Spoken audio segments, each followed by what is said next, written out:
Artificial noise is something we've become so accustomed to in our daily lives that most of us barely notice it anymore. But that doesn't mean it doesn't affect us. I'm lucky enough to live in an area with relatively little noise, exemplified by the lonely and uninhabited Summer Isles in Scotland's far northwest. I'm taking advantage of some wonderful spring weather we've been having to enjoy a kayak and quiet wild camp on one of the more remote of these islands, with nothing but the birds for company for miles around.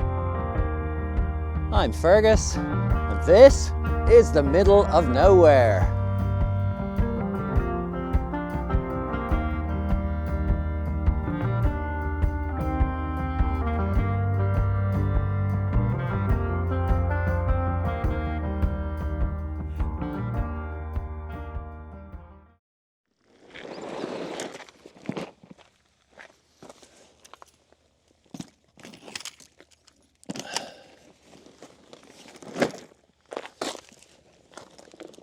Look at this weather.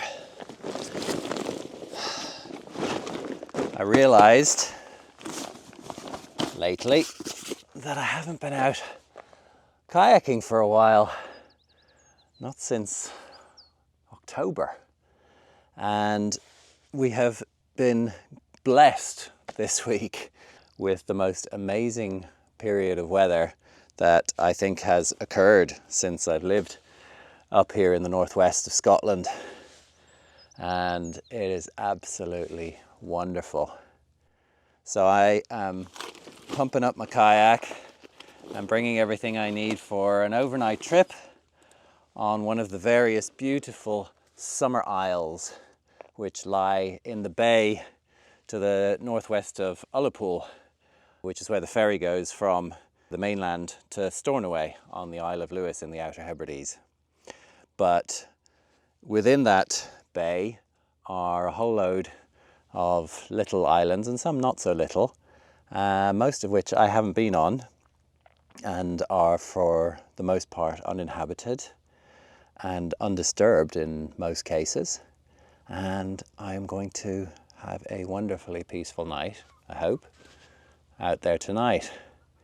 It's meant to be nice and calm for today, tonight, until tomorrow evening. So I might be paddling back in slightly windier conditions than now. But in the meantime, I'm really going to let myself enjoy it.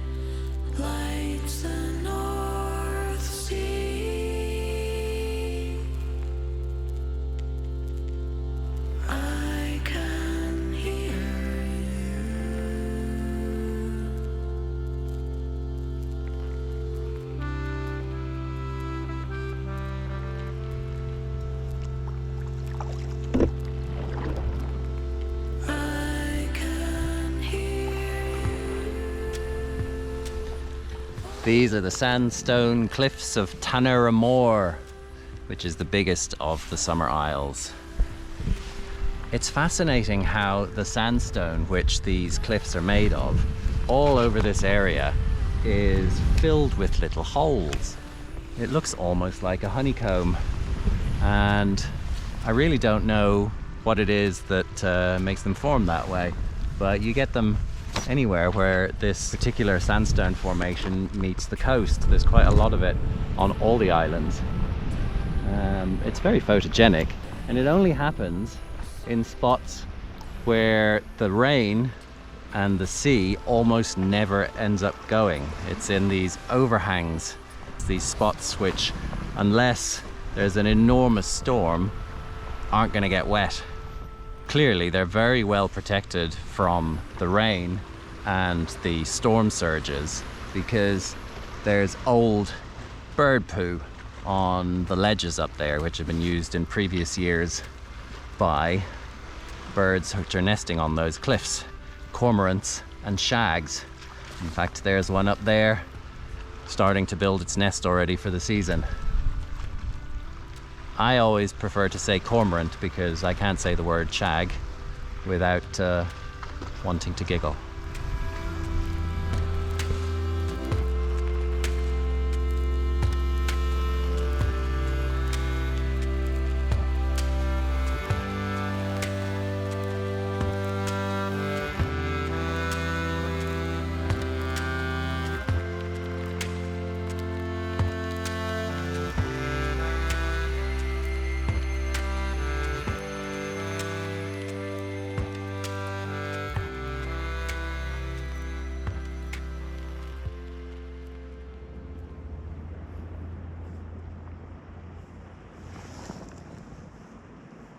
That was a white-tailed sea eagle. Beautiful, massive animal.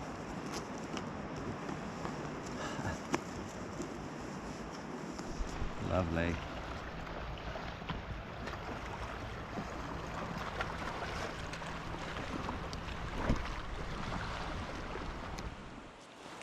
Elon Dove.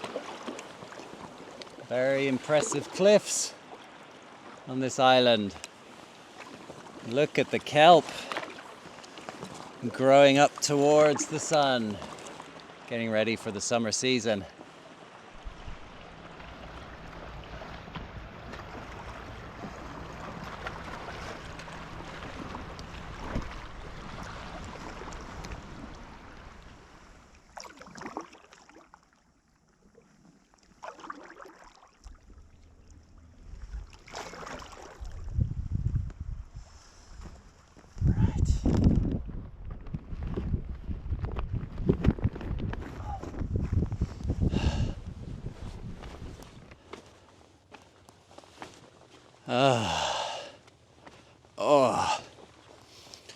My bum gets sore sitting in that position for such a long time.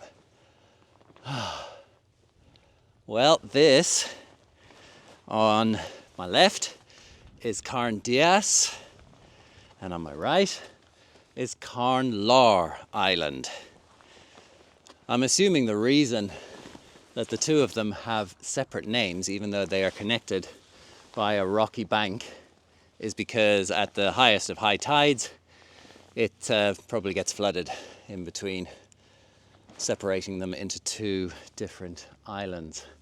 I am going to head up Carn, and that is where I'm going to camp tonight.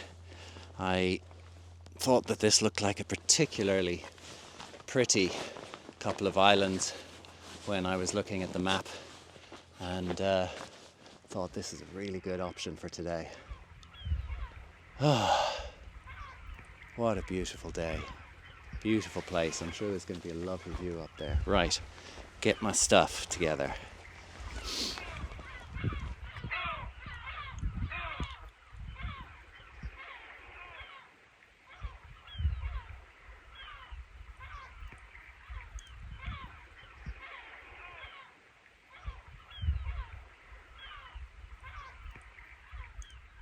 Oh, how nice it is today. Thank you all for joining me today on this beautiful day in this beautiful place. If this is the first video of mine that you're watching, maybe have a look at an earlier video. There are something like 55 more up there on my channel at this point. There are a few other sea kayaking ones and island camps, and lots more besides. I really love making these videos, and it's your watching that makes it all worthwhile. So if you're not a subscriber already, please hit the subscribe button. If you know anybody who might be interested in this kind of stuff, then there's a share button below this video as well, which will allow you to share the video with like-minded individuals who might also get some enjoyment out of them. I'm really hoping to be able to make these videos in perpetuity, and having it financially self-sustaining is going to make that far more likely to make it possible. So if you're a regular viewer and you can afford it, consider making a donation via the Patreon link in the description below the video. I'm not into putting up paywalls. I want everybody to be able to see my stuff regardless of whether they're contributing financially or not. So there won't be any extra benefits for those who do donate, but it would be much appreciated. Thanks.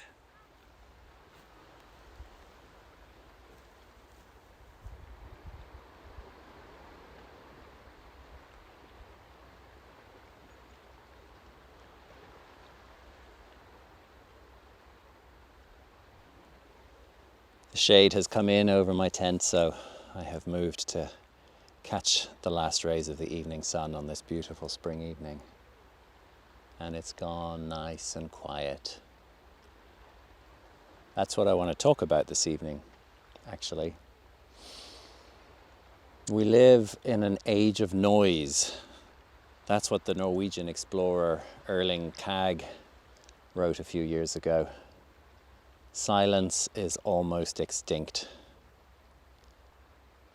A couple of 100 years ago, this is what the world sounded like. Quiet.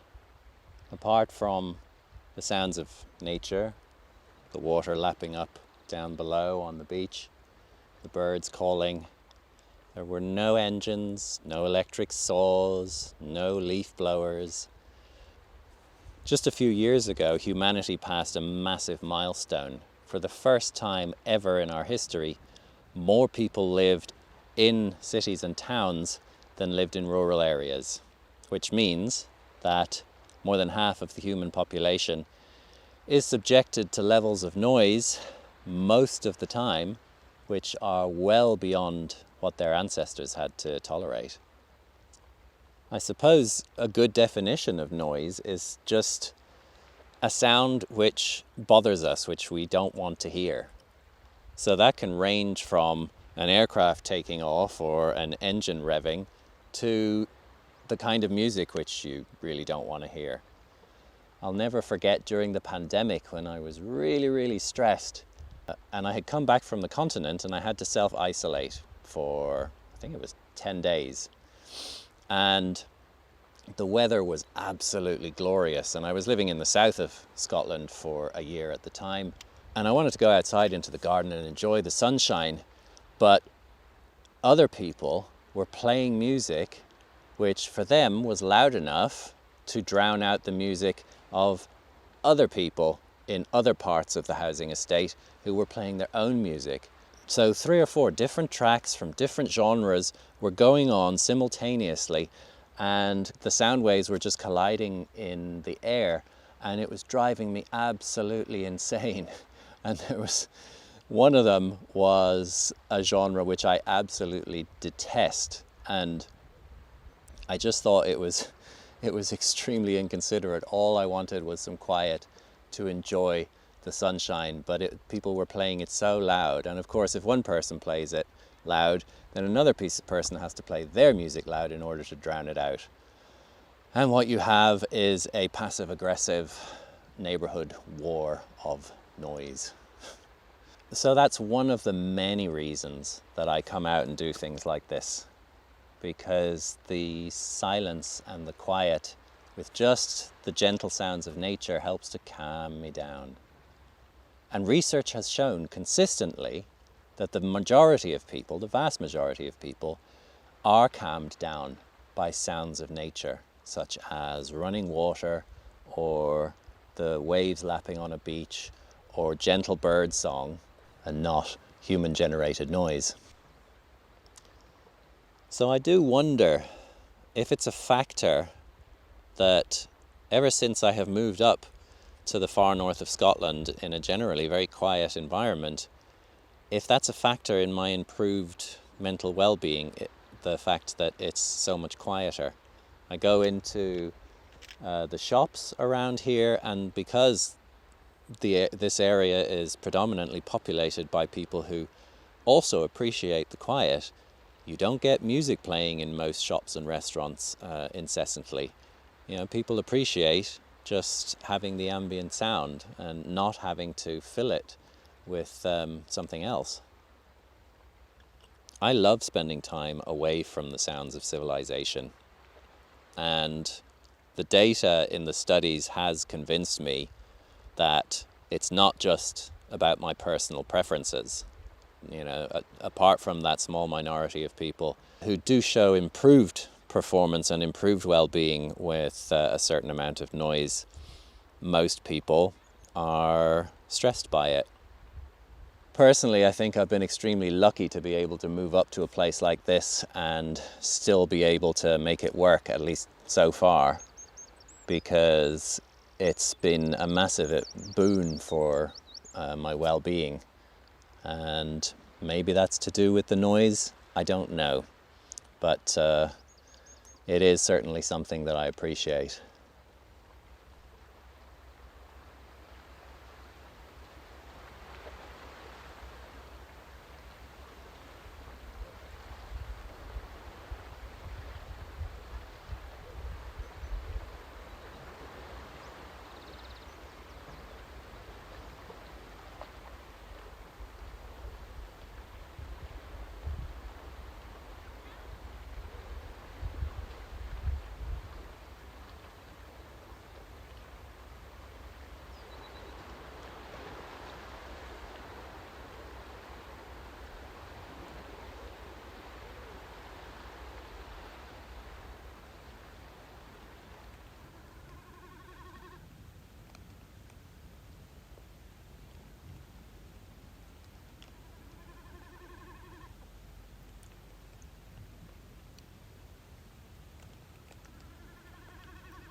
I just wanted to have a little explore this morning before starting to get kitted up to get back on the water of the southwest end, which I was looking at last night when I was taking pictures, because it looks quite intriguing. It gets very grassy down there. Look at that.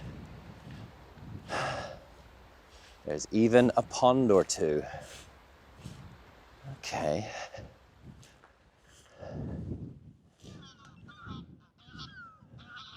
Geese. There's some geese. The gulls are on the wing. Not worried about the gulls, they'll come back as soon as I leave. Well, fresh water. I certainly wouldn't want to rely on that. It looks extremely murky and full of slime. Glad I brought all of my fresh water with me. Yeesh. So the geese are here because they are feeding on the grass. This is the one spot on the island, clearly, which is covered almost entirely in grass and green stuff, which they love. So I haven't seen the geese in other spots, although there was only a couple. Probably sometimes you get larger numbers of them coming along, and their poop is everywhere. So although actually this would have been the best spot for pitching the tent, it would also have been a big disturbance to the birds. So once I'm finished here, they will come back. Another pond, the biggest of the lot. There are several little ponds, but they are full of poop, bird poop. So not very appealing.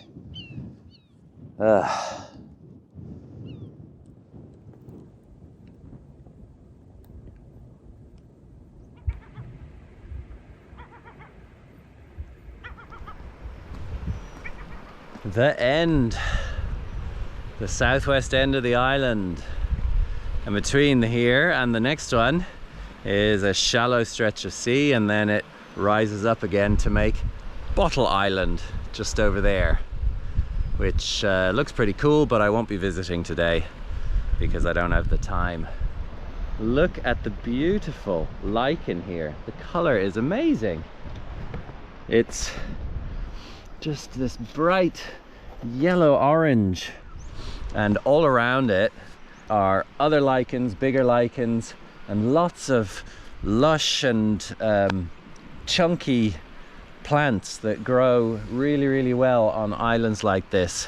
and up around the grass and other areas of the island, these places are really, really special, because unlike on the mainland, where everything is grazed into oblivion by sheep and deer and all of that sort of stuff, out here there are no grazers.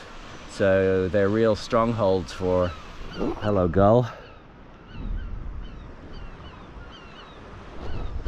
So they're real strongholds for all kinds of things which you rarely see on the mainland, because there's just nowhere for them to grow. And there's no shortage of fertilizer for the lichens and then successively the plants after that to grow, given the amount of bird poop around, as well as the decaying remains of crabs and sea urchins and stuff that the birds have been feeding on, that they've collected from down around the shore.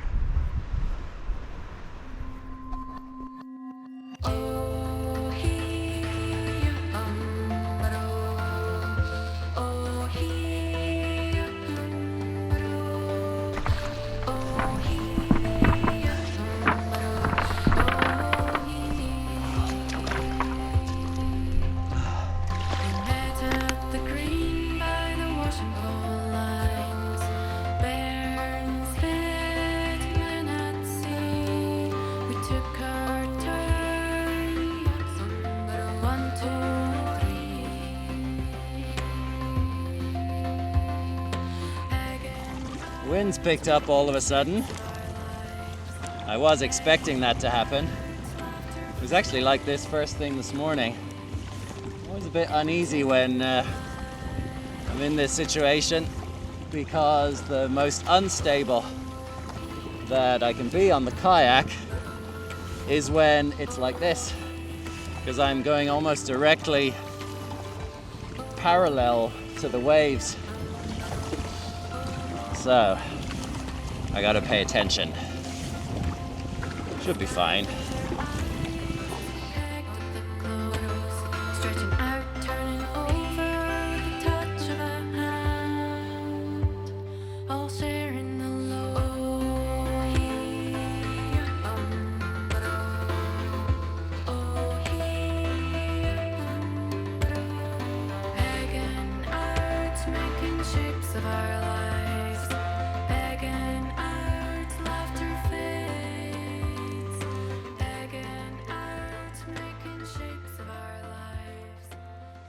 I am here sheltered by Tanera Moor for most of the rest of the journey. I'm about 2/3 of the way back, and the island will keep me sheltered from all of those nasty waves and wind for most of the rest of the way. I realized this morning, can't believe I didn't think about this sooner, that it's probably, I'm going about this a bit wrong in terms of choosing the most remote of the summer isles to visit when I've only got one night out. What I really should do is plan a trip where I can land on multiple islands, where I have 3 or 4 days, everything that I need all set up for that length of time, and then I can spend time out among the outer islands without having to dash in and dash back, because it's quite a long paddle. But although I've had that insight, I am very happy with this little trip. I've really, really enjoyed it, and who wouldn't with the conditions as they are. I am going to sign off now, because unless I see some dolphins or a whale or something shows up, I am not going to be filming again. I'm just going to head straight back to the car. So don't forget to give the video a thumbs up if you liked it. Share the video or the channel with any like-minded individuals, that would be awesome. And leave any comments if you fancy. So until next time, oh yeah, and if you fancy, donate via Patreon. So enjoy this week, although I am sending this video out to you after it's probably all finished. Sayonara. We met at the green by the washing